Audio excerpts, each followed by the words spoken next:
అధ్యక్ష, ప్రాథమిక వైద్యం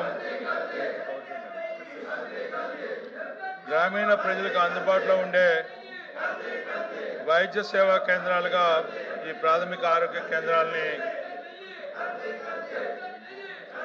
నెలకొల్పబడి ఉన్నాయి. అధ్యక్ష, ప్రత్యేకంగా ఈ ప్రాథమిక ఆరోగ్య కేంద్రాల్లో కమ్యూనల్ డిసీజెస్ని, అదేవిధంగా గ్రామీణ ప్రాంతంలో ఉన్నటువంటి స్త్రీలకి ప్రసవ సమయంలో వారికి పరీక్షలు జరిపే విషయంలో కానీ,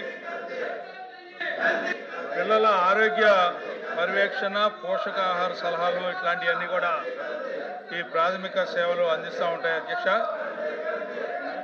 అంతేకాకుండా ప్రధాన కీలకమైనటువంటి పాత్ర గ్రామ స్థాయిలో ప్రజలకి దగ్గరగా ఉండేలాగా ఈ పిహెచ్సి సెంటర్స్ ఉంటాయి. అధ్యక్ష, నేను కోరేది ఏమిటంటే మంత్రి గారిని ఈ ఆరోగ్య కేంద్రాల యొక్క భవనాల పరిస్థితి ఏ రకంగా ఉన్నాయి, వాటిల్లో ప్రసవం జరగాలి అంటే అక్కడ వెసులుబాటు ఉందా లేదా, ఎందుకంటే ఈ మధ్య సంజీవని కార్యక్రమం అని చెప్పి ఒకటి ప్రత్యేకంగా prevention is better than cure అన్నట్టుగా ఈ ఆరోగ్య కేంద్రాల ద్వారా ప్రతి ఇంటికి కూడా ఆరోగ్యాన్ని పర్యవేక్షించాలని చెప్పి ఒక ప్రయత్నంలో భాగంగా ఈ కార్యక్రమాన్ని కొనసాగిస్తూ ఉంది. అధ్యక్ష, ప్రభుత్వం మరి దానికి తగ్గ సిబ్బంది ఉందా లేదా, ఏఎన్ఎంలు కానీ జిఎన్ఎంలు కానీ, అదేవిధంగా ఈ పిహెచ్సి కేంద్రాలు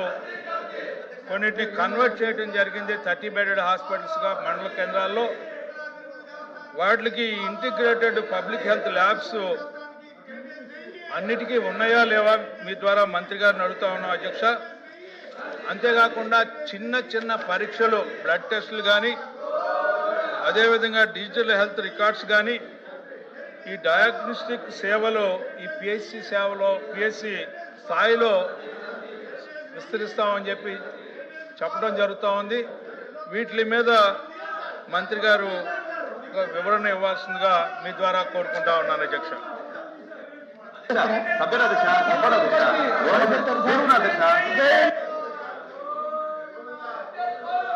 అధ్యక్ష ధన్యవాదాలు. అధ్యక్ష, గౌరవ సభ్యులు గ్రామీణ ప్రాంతాల్లో గ్రామీణ పేదలకి మరింత విస్తృతమైన వైద్య సేవలు అందించడం కోసం ఈ ప్రైమరీ హెల్త్ కేంద్రాలని మరింత పటిష్ట చేయాలని చెప్పడం జరిగింది. అధ్యక్ష, మనం గ్రామీణ ప్రాంతాల్లో కానీ అర్బన్ ప్రాంతాల్లో కానీ ఇక్కడ 1444 పిఎస్సీలు ఉంటే అర్బన్లో 560 యూపీఎస్సీలు ఉన్నాయి. అధ్యక్ష, వీటన్నిటిలోనే ఇటీవల దాదాపు 2500 నియామకాలు చేపట్టి డాక్టర్లను కూడా నియమించడం జరిగింది. ఒక 110 డాక్టర్లు మాత్రం, మెడికల్ ఆఫీసర్లు మాత్రం ఇంకా నియమించాల్సి ఉంది. వాటిని కూడా రాబోయే 10-20 రోజుల్లో నియమించే దిశగా ప్రయత్నాలు చేస్తున్నాం. అధ్యక్ష, ఇక భవనాల పరిస్థితిని అంచనా వేసిన తర్వాత మరి డిలాప్టెడ్ స్టేట్లో ఉంటున్న భవనాలను గుర్తించి వాటిని కూడా వాటిని నిర్మాణానికి కూడా టెండర్లు పిలవడం జరిగింది. అధ్యక్ష, 194 కోట్లతో 100 పిఎస్సీల నిర్మాణం కూడా జరుగుతోంది. అధ్యక్ష, అదేవిధంగా సంజీవని కార్యక్రమం గురించి వ్యక్తి ఆధారంగా ప్రివెంటివ్ హెల్త్ కేర్ నిర్మించాలనే ఉద్దేశంతో గౌరవ ముఖ్యమంత్రి గారు సంజీవని అనే కార్యక్రమాన్ని తీసుకొస్తున్నారు. పైలట్ ప్రాజెక్టు కింద కుప్పంలో జరిగింది, చిత్తూరులో కూడా చేయబోతున్నారు. అధ్యక్ష, దీనికి కావాల్సిన సిబ్బందిని ఈ టాటా ఎండీతోనూ అదేవిధంగా గేట్స్ ఫౌండేషన్తో కలిసి టెక్నాలజీ ట్రాన్స్ఫర్ గేట్స్ ఫౌండేషన్ చేస్తున్నారు.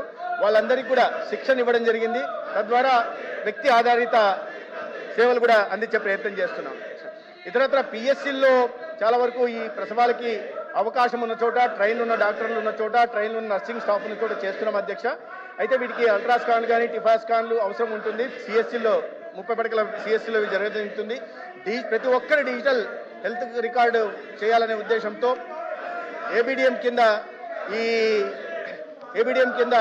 యూనిక్ ఐడిని కూడా క్రియేట్ చేస్తున్నాం. అధ్యక్ష, ఇక డయాలసిస్ సెంటర్లు కావాల్సిన సిబ్బంది దాన్ని దృష్టిలో పెట్టుకుని సిఎస్సీల్లో డయాలసిస్ సెంటర్లు మంజూరు చేయడం జరుగుతుంది. పిఎస్సీల్లో డయాలసిస్ సెంటర్ లేవు. అధ్యక్ష, ఈ సంవత్సరం దాదాపు ఈ 25 నెలల్లోనే 19 సెంటర్లలో డయాలసిస్ సెంటర్లను కూడా మంజూరు చేయడం జరిగింది అధ్యక్ష. ధన్యవాదాలు. కూర్చోవాలి.